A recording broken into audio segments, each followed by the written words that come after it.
Hi, this is another video in a series I've been doing about replicating the Chartres labyrinth using simpler layouts. Though, if this is the first one you're looking at, I would suggest going back and looking at one that I call the Weaver's Labyrinth, which is this one. This is probably the best one. This is the culmination of years of thought and thinking. So this is some background of some of the earlier ones. The advantage to some of the earlier ones is they actually look like labyrinths, which the Weaver's Labyrinth doesn't. So some background, I was looking at the Chartres pattern, and the first way I looked at it is there's an inside and an outside that are the same pattern. You work your way through the inside one, and then you walk your way through the outside one, and they're both the same walk. So you can make what I call a half Chartres pattern. And then I took the half Chartres and looked at the left half and the right half, and took the two halves, and they're mirror images essentially. If you take this and fold it in half, you get that. And if you take this side and fold it in half, you get that. And then as you're walking through this, you walk through, you get to the top, you cross here, and you're on the other half. Well, if you folded it, you walk through. When you get to here, you cross over, and now you pick it up here and do the other half. Okay. So these two look pretty similar, especially if you take this inside, you're going around and then back. If you just combine those together, and then here you're going around and back, if you combine those together, you get a shape that looks kind of like this. You just have to cross the bridge from time to time as you're working through this. And because each one of these is a quarter of the original one, you have to walk through it 4 times. So I call this the bridge labyrinth. I put a little bridge here. And you start by doing a zigzag. So you step onto the bridge, turn left onto, I call these circuits 1, 2, 3, and 4. Step onto circuit 3, follow it through. Now if it was the actual pattern, you would do this and then back around, but I don't do that. Okay, so just do the zigzag, follow this around, keep walking. You go around the outside. We're back where we started. Do one more zigzag. So after you've gone all the way around the outside on circuit 4, you go 3, 2, cross the bridge diagonally outward.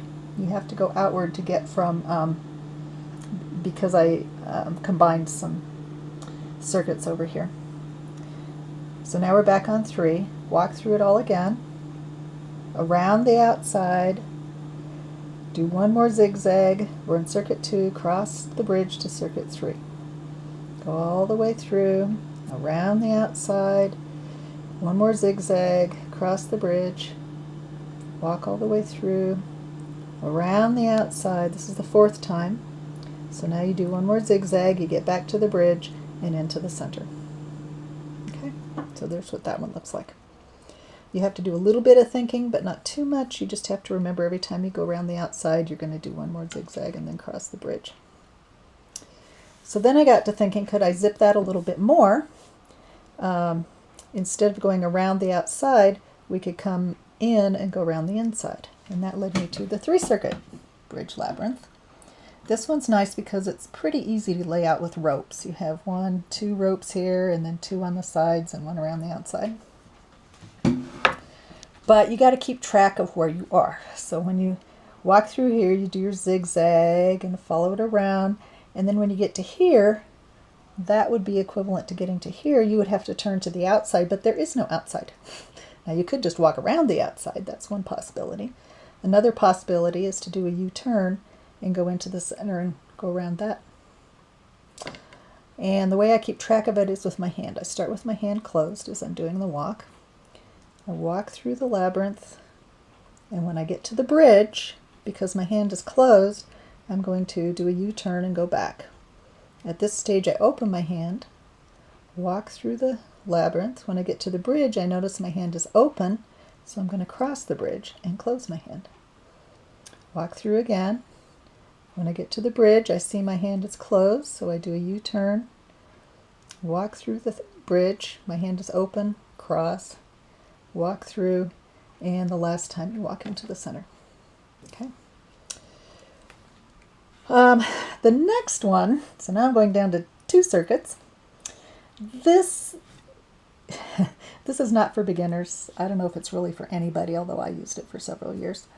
It's still the bridge labyrinth, but what I'm going to do is, by crossing other places in here, I'm able to use fewer circuits. And to make this work, you have to really have memorized this Chartres labyrinth. So let me talk about how I did that. I look at this as quarter circles and half circles. And there's an introduction, a middle part, and a conclusion.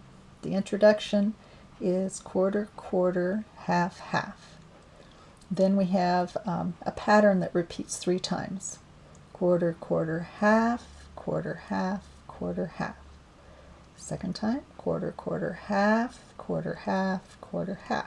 Third time, quarter, quarter, half, quarter, half, quarter, half. And then we're ready for the conclusion. Quarter, quarter, half, half, quarter, quarter, in. I talk about that more slowly in some of my other videos, but let's go over here and see how that would work. Now, because this is folded, this is a bridge labyrinth, the quarters become halves and the halves become wholes. So it's going to look like half, half, whole, whole, half, half, whole, half, whole, half, whole. And then the trick is, when do you cross and when do you not cross? Okay. There are some rules of the road, and if you follow these, you will exactly replicate the Chartres labyrinth. And the rules are, when you're on the 2 sides and doing the halves, you always cross. You make kind of a figure 8. Here, here. When you do a whole, you don't do a figure 8 on the side. You just walk all the way around. If you're going clockwise, you don't cross at the top. But if you're going counterclockwise, you do cross at the top. Okay, so clockwise like that, counterclockwise like that. If you're on the inside, clockwise like that. Counterclockwise, if you're on the inside, you cross here and end up on the outside. You also have some times where you're doing a whole circuit from the top and crossing the bridge, and when you do that, you always cross, you do a diagonal on the bridge. So if I were going this way, starting on the outside, I would get to the bridge, cross to the inside, and finish. Okay? And if you do the pattern and those rules of the road, you will do the Chartres pattern. Let me walk through it once. Half, half, whole, don't cross at the top. Whole, do cross at the top. Half, half, whole, half, whole. Excuse me, we're crossing the bridge. In. Half, whole. Oh dear. Then half, half, whole. We're crossing because we're going backwards. Half, whole. We're crossing because we're going over the bridge. Half, whole. Half, half, whole, not crossing. Half, crossing, whole, half, whole. Half, half, whole, whole. Half, half, and into the center. Okay. Sorry, the sneezing threw me off. So again, I don't recommend that one, but it's on my website, and that's the way that one works. And then the Weaver's Labyrinth happened when I got to thinking about all these figure 8s and things. And this one is not folded. So this one, the quarter really is a quarter. Now if you just do a quarter, if you do a zigzag, quarter, quarter, half, quarter, half, quarter, half, they can be very short. And my idea was trying to figure out how to make those longer. And I had the idea of putting these markers and walking around the markers. So when you do the zigzag that way, you're not doing a little zigzag like that, you're making it bigger. You do a quarter, quarter becomes a figure 8. You end up in the middle, and then for the half, you go around the outside around 2. Quarter, half, quarter, half. Now, if you want to follow the rules of the road and make it exactly match the Chartres, that's kind of complicated. You have to finish by coming to the inside here. I don't recommend that. We'll just This won't be exact, but it's easier to remember. So now you do another, you just came around this way, do a figure 8, quarter, quarter, half, quarter, half, quarter, half, one more, quarter, quarter, half, quarter, half, quarter, half, and the conclusion, quarter, quarter, half, half, quarter, quarter, in. Okay.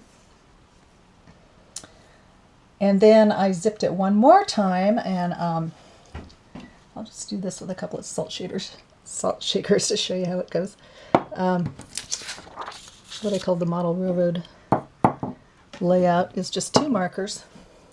You don't even need ropes, and you just do figure 8s this way and around the outside for your half. And I did a video on that, so I'm not going to talk about that here.